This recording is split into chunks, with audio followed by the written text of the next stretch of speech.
But they will be those 10 kings, and they'll have military control, they'll have economic control, and they'll have religious control of their people. And when the beast comes, they shall give their power and strength unto the beast, because they have one mind. In other words, they have one desire or one agenda to give their power and strength unto the beast when he comes. So very likely these 10 horns are the 10 toes of the book of Daniel in the image of Nebuchadnezzar, and they're iron mixed with miry clay. They're going to be, as far as I'm concerned, the offspring of fallen angels and men, like Genesis chapter 6 was talking about. And as iron is not mixed with miry clay, they shall mingle themselves with the seed of men, but they shall not cleave unto them. There's something going on there, folks. Now watch in verse 15. And he saith unto me, the waters which thou sawest, where the horse sitteth, are peoples and multitudes and nations and tongues, and the 10 horns which thou sawest upon the beast, these shall hate the whore, and shall make her desolate and naked, and shall eat her flesh and burn her with fire. For God hath put in their hearts to fulfill his will, and to agree and give their kingdom unto the beast, until the words of God shall be fulfilled. And the woman which thou sawest is that great city which reigneth over the kings of the earth. And folks, it's Babylon. How does she reign over the kings of the earth? In the same way religion has always reigned over the kings of the earth. Through the harlots, the daughters of the mother there, that are the religious system of the world that is in denial of the truth. She's wealthy. She's rich. Look at the money churches bring in today. Look at the money large churches have always brought in because they refuse to teach the truth. And when that happens, she's going to bring people under her control first so that these 10 kings can then kill her. It says they're going to hate her and make her desolate, naked, and eat her flesh and burn her with fire. That is, they're going to tear down that whole religious system that she has initiated. It's basically all the harlots worshiping through the great whore, but once they kill her, they're going to have the control of it, and they're going to turn that control over to the beast, the Antichrist. Okay, now let's see that. Yeah, and the United Nations is a part of all this. Believe me, it's all part and parcel of what's going on. We'll go to Revelation 18 now, with the time I have left,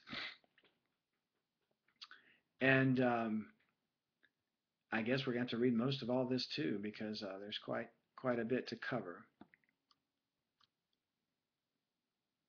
We're talking about the mystery of iniquity. Mystery Babylon, the mother of harlots. So we're going to begin reading in chapter 18, verse 1. And after these things I saw another angel come down from heaven. Now realize this is a future time. This is tribulation. And this angel was having great power, and the earth was lighted with his glory. And he cried mightily with a strong voice, saying, Babylon the great is fallen, is fallen. Remember, this is after we saw those 10 kings hate her and destroy her and eat her flesh and burn her with fire. It says, Babylon the great is fallen, and is become the habitation of devils, and the hold of every foul spirit, and a cage of every unclean and hateful bird. By the way, the book of Ezekiel talks about something that is set down in the land of Shinar in the last days, and it's filled with unspeakable wickedness, or it's filled with wickedness. And it looks for all the world like a flying saucer, what he's describing there. And it says 2 birds take it and set it down in Shinar. I do believe that at some point Babylon is going to become a center somehow over the world.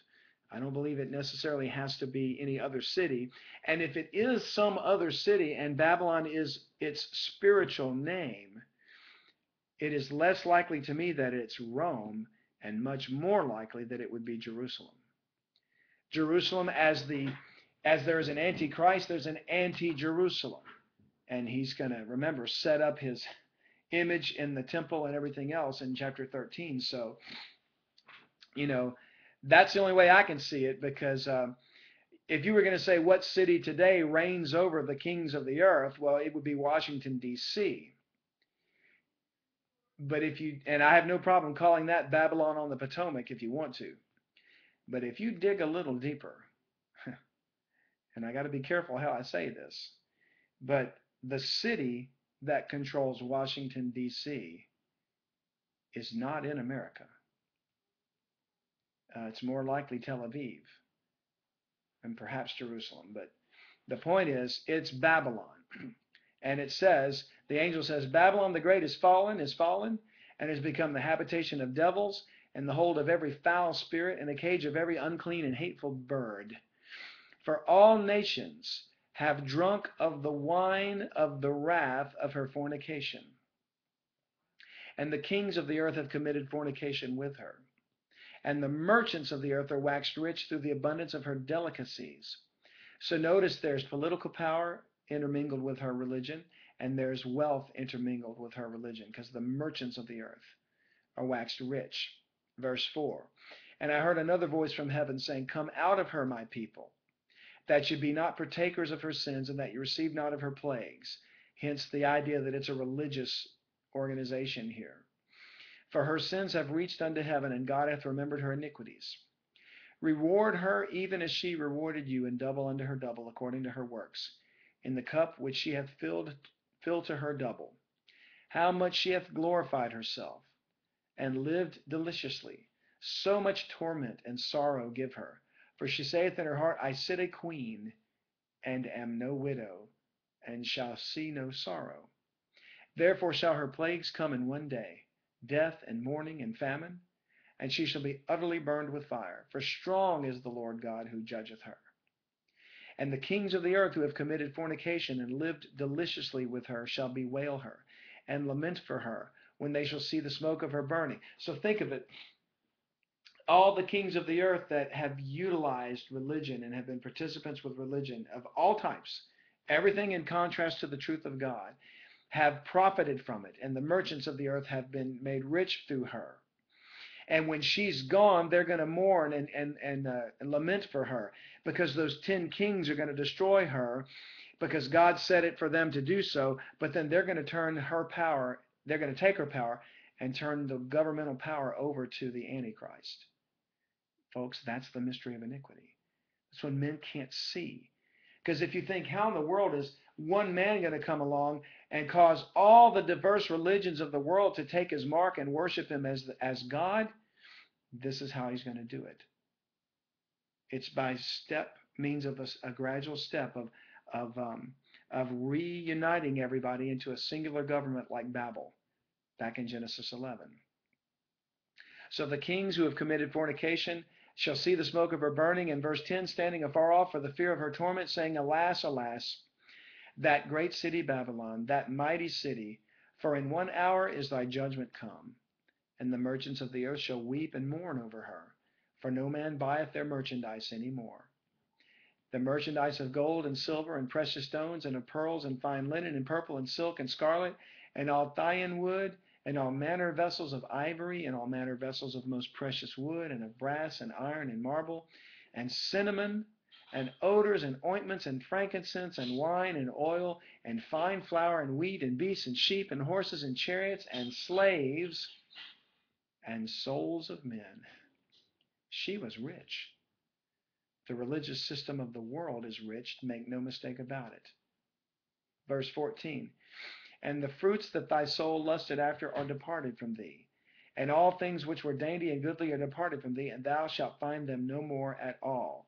The merchants of these things which were made rich by her, she shall stand afar off for the fear of her torment, weeping and wailing, and saying, Alas, alas, that great city that was clothed in fine linen and purple and scarlet, and decked with gold and precious stones and pearls. For in 1 hour so great riches is come to naught. And every shipmaster and all the company and ships and sailors, and as many as trade by sea, stood afar off, and cried when they saw the smoke of her burning, saying, What city is like unto this great city? And the reason they're weeping and all is because not only is their riches gone, but now all the financial things are in the control of Antichrist. They're all in his hands, because they're going to have to take his mark to buy and sell. He's going to be like Pharaoh in the time of the 7 years of famine, when Joseph was in charge of his store, and he had all the Egyptians sold themselves unto him, so they could eat. Verse 19, and they cast dust on their heads and cried, weeping and wailing, saying, Alas, alas, that great city wherein were made rich all that had ships in the sea by reason of her costliness. For in 1 hour she is made desolate. Rejoice over her, thou heaven, and ye apostles and prophets, for God hath avenged you on her. The 10 kings that destroy her, it says they have power 1 hour with the beast. It's in that hour that they destroy her, and then they turn their power over to the beast. Now look at verse 20. Rejoice over her, thou heaven, and ye holy apostles and prophets, for God hath avenged you on her. And a mighty angel took up a stone like a great millstone, and cast it into the sea, saying, Thus with violence shall that great city Babylon be thrown down, and shall be found no more at all. So this is going to be like, I imagine, wouldn't be surprised if an earthquake doesn't open up and swallow that city up. As Christ talked about, there would be earthquakes in divers places. Verse 22, and the voice of harpers and musicians and of pipers and trumpeters shall be heard no more at all in thee. So in other words, there goes that, the rock and roll music ministry. And no craftsman of whatsoever craft he be shall be found any more in thee. And the sound of a millstone shall be heard no more at all in thee. In other words, no more commerce or trade.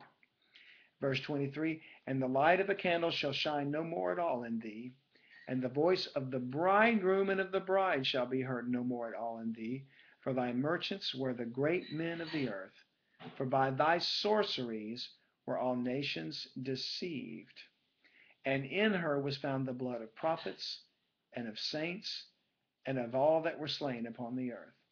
From the beginning of time, those that have persecuted the true saints of God have been complicit with this system. It's false religion. It's mystery Babylon, the mother of harlots. It is the mystery of iniquity that is already at work, that is going to bring about the power and the glory that's going to be given to those 10 kings that will destroy her, and then turn around and turn their power over to the beast. And he's going to cause all to worship him. He'll have control over every government, and he'll cause you to have to take that mark, or not you, but he'll cause those